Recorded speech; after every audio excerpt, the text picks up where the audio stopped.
Welcome to CinemaKC, your own personal film festival. I'm Michelle Davidson here with visual effects guru Bruce Branit. Thanks for joining us. Thank you. Pleasure to be here. Well, let me brag about you for a little bit. I could go on and on and on, but I will keep it brief. You have worked on some amazing projects. Television shows like Lost, Breaking Bad, Fringe, Star Trek, and several feature films and short films. And you live in Kansas City. That's right. How do you keep your Hollywood connections residing here? Well, I spent 10 years in Los Angeles. I grew up here. I met my wife there, and after making all those connections, decided I would rather live here than there. And if I could continue doing that work here, that would kind of be the perfect balance. And 6 years later, it's working out pretty well. And it helps that most of your work is on a computer. Right, right. Yes. We are a remote company that does work through the internet and delivers it via the internet, and 2 weeks later it shows up on television. Let's take a look at one of the films that really launched your career. Buckle your seatbelts, here's 405.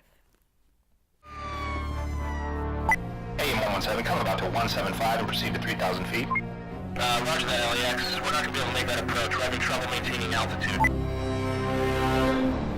Shaping up to be a rough commute out there today. Watch for an accident on the 101 near Sherman Way. And we're just getting word that the 405 southbound has been shut down completely. Looks like some sort of police activity's got it cleared for a 2-mile stretch from the 118 all the way up to Victory. As soon as we get more information, we'll let you know. But in the meantime, we'll get you through with another 40 minutes of your favorite hits on KKTV.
What I love about this film is that not only are the visuals amazing, but it's a great story. You really connect with it, and it's funny. Is that why more than 3 million people clicked on YouTube? Probably. I think this was kind of the first viral film. You could say it was Lucas in Love, you could say it was Troops, all happened about the same time, but this one kind of got a little larger. And I think it's because it is a complete thing. It's interesting to kids and adults, and if it doesn't mean anything and it doesn't have a story, it won't encourage people to say, hey, all my friends, you got to see this, and send it on. So I think that the story is what's more important than the visual effects. Where did you create the story from? Were you driving behind an old lady and said, Yeah. No, the story came from a commercial request of, could you land a plane on a freeway? And nothing ever happened with the commercial spot.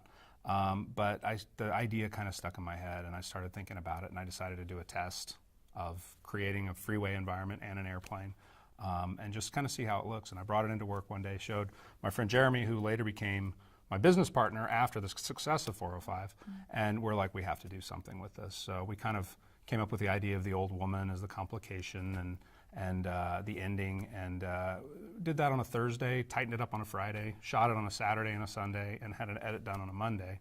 Wow. And then spent about 3 months working on the visual effects. We treated it as a job. We gave ourselves a deadline when the movie had to be done by. It was fairly arbitrary, but we sent out things saying this is coming on this day.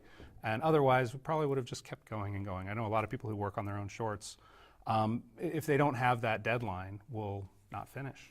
And if they don't finish, no one gets to see it.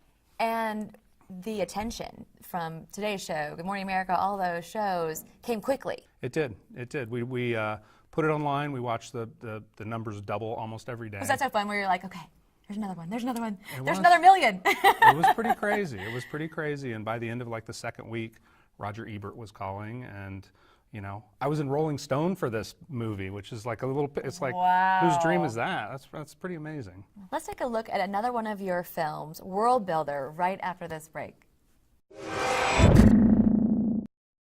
Welcome back to CinemaKC. We're here with filmmaker Bruce Branit, and this next film is so powerful and beautiful, and a love story for the ladies and for the guys.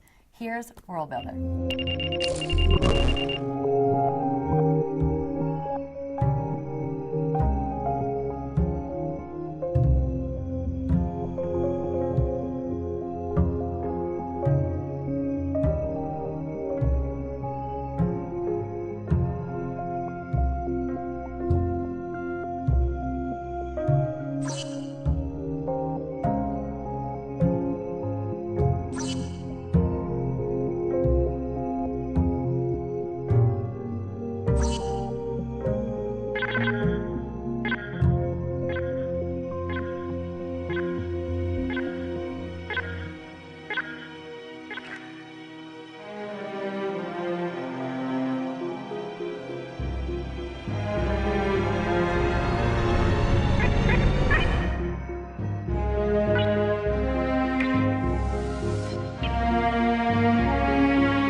Absolutely amazing CGI, but what I love about it is that I fell in love with the story. The characters are so powerful, and just the storyline about falling in love and creating Right. a world for your loved one. Right. What inspired you?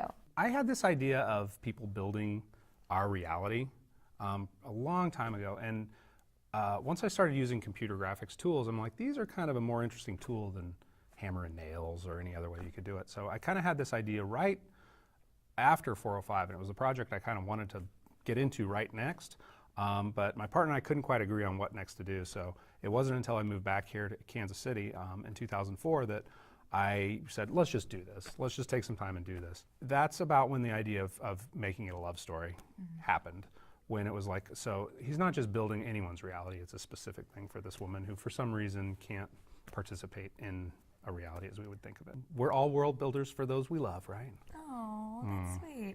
Okay, let's talk about the actors that played the world builders, Brian Paulette, Right. and of course Erin McGrain, who is one of the hosts of CinemaKC, and we love her and think she's amazingly talented, and is again in this film.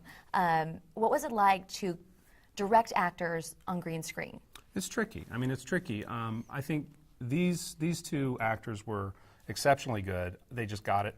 They got it from the story. They knew what they were supposed to be doing ahead of time. So I set up a casting exercise, and both Brian and Aaron it was really a very small decision. They totally just knocked it out of the park. Walked in and nailed it and said, "You're cast." Yeah. Do you have any desire to take this from a short film to a feature film? I've been working on that. Yeah, there's a few things. This film, 405 got me represented by CAA. This film got me represented by ICM. So I'm represented as a director with this, trying to develop it into a feature right now. Well, we'd love to see that in Kansas City. Yeah. Hope it happens. Yeah. We'll be right back with the making of World Builder. Welcome back to CinemaKC, your own personal film festival. We're here with Bruce Branit, and we just saw in the last block World Builder, a successful short film for you, and we want to see how it's actually made. You are a special effects guru, right. And you've landed a jet on a freeway, and now you've created a virtual world. How does that happen? I mean, it's CGI. Right. Explain it for us that are not so computer savvy. The entire short was shot on a green screen stage. The only things that are real in it are the two actors and the bed that Aaron lays in at the end. To start with, before shooting on a green screen stage, what my process usually is to create an animatic of the whole thing. It's just moving storyboards. So we're going to take a look at that right now. Is that Right. the top left corner? What you're seeing is kind of the whole process, from the upper left to the lower right, start to finish. This is a moving animatic that is essentially the whole story. It's a representation of how I'm going to try and tell this story without actors. And if it works on this level, when you bring actors in, it's only going to work better. So the benefit of this is you can kind of beta test your movie before you shoot it. On the day of shooting, I was able to walk in with this on a laptop, open it up, and say, here's what we're going to be doing today, which is really important to kind of put in people's mind that there is something thought out. We're not just lost on a green screen stage moving lights around without any real goal of what we're trying to achieve. What'd you tell your actors, like Erin McGrain, for example, when she's on the green screen? What'd you tell her? Just walk out and Yeah, I mean, her direction wonder? was, imagine that, you've never been to Disney World, and it's 100 times more amazing than you could have imagined it, and some childlike, be a child at Disneyland, really. And, she just took that and ran with it. In fact, her performance was so big and so wonderful that initially it was going to be kind of a more subdued environment, and because of that, I kind of romanticized it a little more into the European environment, so it would be something a little more striking. Did the street, was that inspired by any place that you've been? A little bit. Some of it comes from a trip my wife and I took to Paris, and inspiration of off love. of travel photos and some pictures from a friend's honeymoon in Italy. I was able to kind of use those as a reference to create the initial CGI buildings. Now the green screen, how big was that? How big's the studio? I'd say it was like 40 feet by 30 feet high. So you had some pretty decent space to work with. There was a lot of room. We really didn't use a lot of it. There's not a lot of large traveling things, but we were able to get up high for some of the long shots and really kind of figure out how to shoot this through use of the initial animatic, whereby all Brian's scenes are one lighting scenario. There's not much happening, and all Aaron's have one sunlight that we're able to. We can change screen directions just by changing the light. What was it like when you finally had those actors in the roles and evoking that emotion rather than seeing a computer-generated person? It was great. I think the first assembly edit in the upper right was when I'm like, okay, this is going to work. I can see this is going to work. They gave me everything I needed to cut this story together. It's amazing. Well, thank you so much for sharing the behind-the-scenes look at World Builder. We'll be right back with more with Bruce Branit. Welcome back to CinemaKC at the beautiful Stageport. We're with visual effects expert Bruce Branit. And I want to fire away some questions at you if you don't mind. What's next for you first? Well, I'm working on a script for World Builder as a feature and ongoing visual effects work on Fringe, Breaking Bad, television shows aplenty. What's been your favorite effect that you've created so far for those television shows? I think the shot we did for Breaking Bad where the two guys were run over by the Pontiac Aztek And was kind of their fun. body just flips over. And the actor, It was a key moment in obviously- the show, too. That's, I It think, one of the was. things that makes it important. And I also like the one where you had flies. We've done a lot of digital flies. Digital flies For over several a shows. dead body. Yeah. So, because it'd probably be hard to wrangle that many flies in real life. We need those CGI flies. Who's your favorite director? Who inspires you? I mean, I'd say I've got to go back to like a Steven Spielberg. But today, I'd say it's J.J. Abrams or Christopher Nolan or Zack Snyder. Where else can people see your films? YouTube? YouTube, Vimeo? yeah, there's a Branit Effects page that has some of that as well as some of the visual effects work that we do. Okay, and best movie ever made? I got to go back to Raiders. It's just Raiders. a classic movie. There's a All good story. right. It's fun all the way through. Well, Bruce, thank you so much for joining us. Thank you. And thanks for tuning in. We'll see you next time.